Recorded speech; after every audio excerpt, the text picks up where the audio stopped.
that a lot of things that we want to do, a lot of places we would like to go, a lot of things we would like to experience, and we just stop at but, and we build a case. In fact, I was reading something the other day that talked about but. It says but is an argument for our limitations, and when we argue for our limitations, we get to keep them. See, but will cause you to procrastinate, but will cause you to hide out behind fear, but will cause you to come up with all type of excuses that you can validate your inaction and not acting on your dream. And right now, more than ever, people need to look for ways to live their dream. People need to look for ways to make it on their own. There is no such thing as job security. There's no such thing as a storm-proof or tragic-proof life. There are no guarantees today, ladies and gentlemen. The illusion is gone. There was a time when we graduated from high school, you were told, go to college and get out, and you go and work for a corporation for 30 or 40 years. They'll give you a gold watch and you'll retire. Special announcement, that day is gone. That day is gone, never to return again.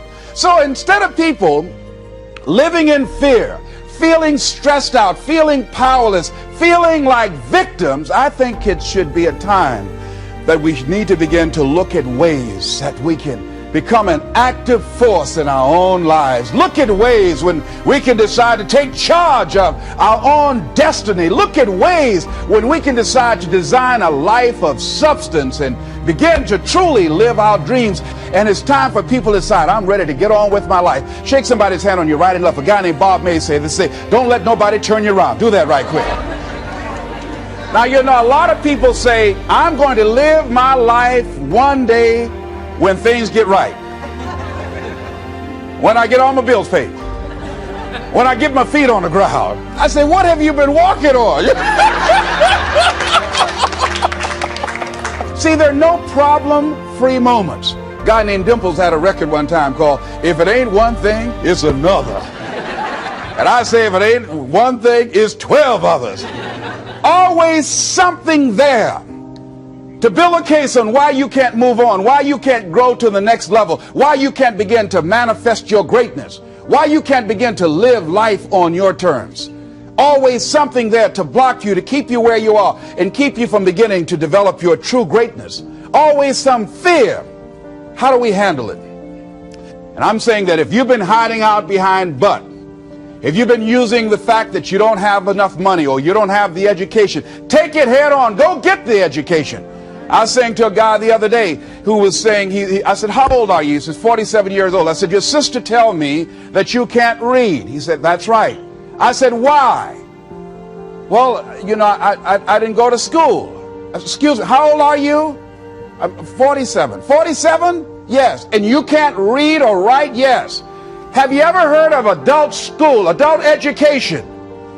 Have you decided that you should learn how to read to begin to expand your world? Why are you using that as a racket? Why don't you decide now that you're going to expand your world, that if other people can learn, you could learn too? Well, it's hard for me. Have you been and sit in a class yet? Have you signed up yet? No, I haven't. See, a lot of people say no, ladies and gentlemen, to things, and they don't even know what they're saying no to. They haven't even challenged themselves. He hasn't even gone to sit into a class and say, teach me how to read. Instead, it's been easier for him to go through life, he thinks, trying to play a whole con game, pretending he knows how to do something that he doesn't know how to do. And you know what? Most of us go through life like that. Most of us go through life pretending that we're satisfied where we are, pretending that everything is okay, pretending that we don't have any special goals or ambitions or desires, when really deep down inside we do really want more. But if you look at our behavior, if you judge based upon what we do, that really will tell you some true stories about people, because you have to judge a tree by the fruit it bears, not the fruit that it talks about. See, a lot of people pretend that they want more out of life. But all you have to do is watch their actions. That will tell you something. So I used to pretend that I wanted to lose weight, but how could you tell I was pretending? Watch me when I have a piece of sweet potato pie. Let me get within walking distance of some peanuts, some potato chips. See, I was pretending that I really wanted to lose weight. No, you just watch what I eat. I tell you what I'm seriously committed to. People who tell you, oh yeah, one day I want to have a restaurant. See, they're pretending they want to go into business for themselves. They're not serious. How can you tell, Les? Watch their actions. Watch what they're doing. The proof is in the pudding. So if you want to do something, if you thought about something you want to do, take it head on. Decide that you're going to start looking at it, start doing research on it, start tackling it, start becoming involved in whatever and wherever it might lead you to begin to explore the possibilities in that particular thing that you're seeking, so that you can begin to learn all you can about it. Decide that you're going to face it, that whatever shortcomings you have, that you're going to strengthen yourself there. Whatever training that's required, that you're going to go get that training, that you're going to get started right now. George Washington Carver would say, do what you can where you are with what you have and never be satisfied. S.B. Fuller used to say, and you heard Joe Dudley talk about, always strive to be more than that which you are. Yeah, don't get satisfied with yourself. Always know that wherever you are, you can enjoy more, that you deserve more. But most people, you know what they do? Most people go through life quietly and safely tiptoeing to an early grave. Find out what it is you want and go after it as if your life depends on it. Why? Because it does.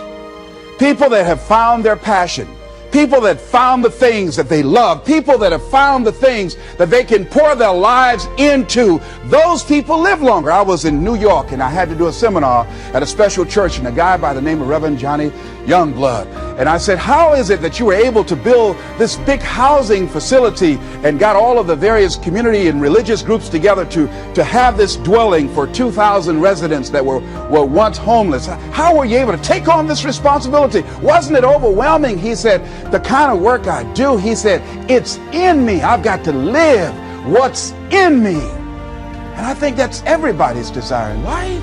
You got to live what's in you. Life is just too short and unpredictable. But what do we say? But there'll always be tomorrow. Oh no. There's no guarantees you're going to show up tomorrow. There are a lot of people who were here yesterday that they're not here today. There are a lot of opportunities that were around yesterday. They're not here today. Oh, you can wait, but you know what Abraham Lincoln said? Well, good things might come to those who wait, but only the things that have been left over by those who hustle.